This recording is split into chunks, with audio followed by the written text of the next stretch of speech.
at what happened in Accra yesterday. There was, I don't know, maybe you've seen that video. There was a rumor that kidnappers are in Accra and they are targeting schools. There was almost a stampede in one of the schools in Accra. You need to see the crowd.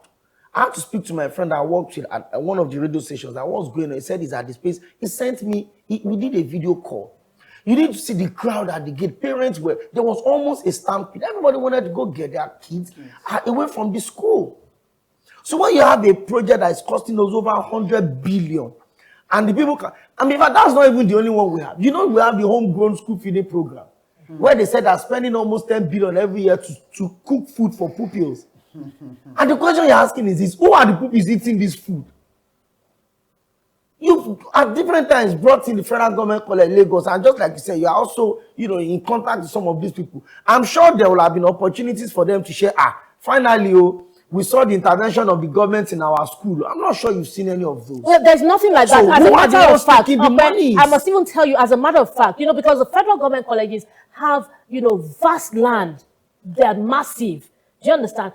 Instead of them to encourage, you know, all sorts of development on these campuses, you know, what they're doing is they're not taking the lands from the federal government colleges. And you see people protesting, you see old students, alumni bodies coming together and saying, no, this is not going to happen. Not on my watch is this going to happen. And instead of the government to see how they can, you know, execute things like this, these schemes, you know, thoroughly, such that even the alumni associations will be praising the government, the PTA will be praising the government, and the government's intervention in, in schools, with the teachers, with the students, and, you know, with the environment, you know, is worthy of praise and example. That's not happening.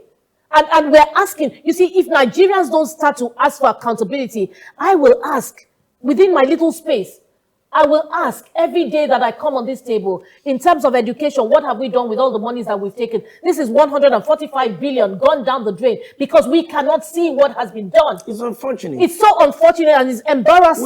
We have 104 unity schools in Nigeria. Well, that's what they call the federal government. Yes, federal government college. Yes. 104. I'm not sure the government can even confidently say that they are protecting those 104. We are talking about the unity schools that are even under their purview to protect. I'm not talking about every other schools that are not under the government, because both the private and the public are supposed to be protected. Is the government even protecting the 104 unity schools that we have?